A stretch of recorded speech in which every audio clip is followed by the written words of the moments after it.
ما لم يلتفت.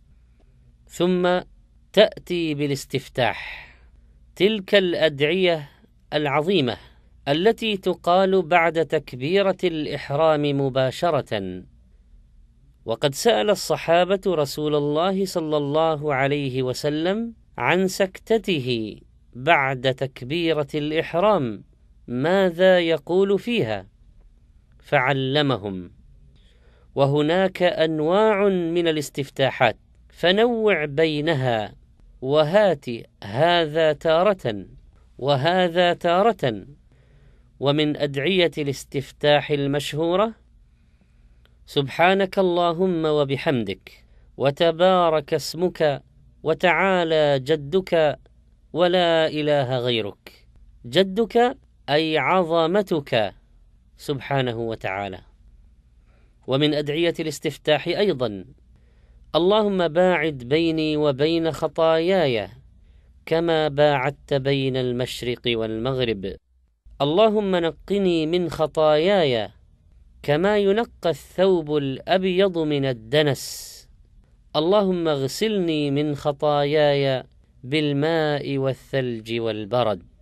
وهناك استفتاحات أخرى ورد بعضها في قيام الليل بالذات، ويمكن الرجوع إليها وإلى تفاصيل أخرى في كتب أهل العلم، ككتاب العلامة الألباني رحمه الله صفة صلاة النبي صلى الله عليه وسلم من التكبير إلى التسليم. إن النظر إلى موضع السجود يكون دائما في الصلاة إلا في حال التشهد، فإن المصلي ينظر إلى السبابة المسبحة أو المشيرة وهي تتحرك في التشهد. وبعد الاستفتاح يستعيذ بالله من الشيطان الرجيم قبل القراءة، فيقول: أعوذ بالله من الشيطان الرجيم من همزه ونفخه ونفثه. وإذا زاد فقال: أعوذ بالله السميع العليم من الشيطان الرجيم من همزه ونفخه ونفثه، فقد ثبت ذلك أيضا عن النبي صلى الله عليه وسلم. والاستعاذة تكون في الركعة الأولى فقط، كما رجحه عدد من أهل العلم. ثم يقرأ المصلي البسملة فيقول: بسم الله الرحمن الرحيم، والراجح عدم الجهر بها باستمرار. ثم يقرأ بفاتحة الكتاب، لقول النبي صلى الله عليه وسلم: لا صلاة لمن لا يقرأ بفاتحة الكتاب. وإذا كان حديث العهد بالإسلام أو كان أعجميا لم يستطع حفظها، فإنه يقول: سبحان الله والحمد لله ولا إله إلا الله والله أكبر ولا حول ولا قوة إلا بالله.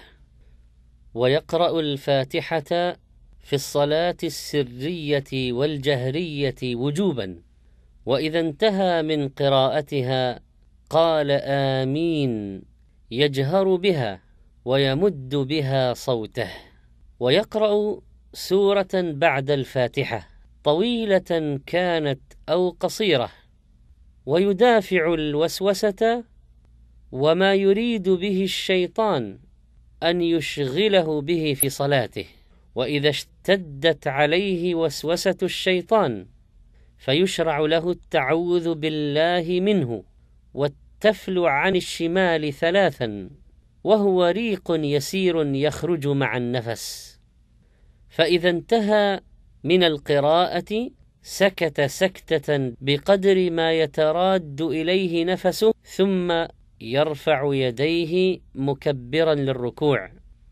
ومن فائدة هذه السكتة الفصل بين القراءة وبين تكبيرة الركوع.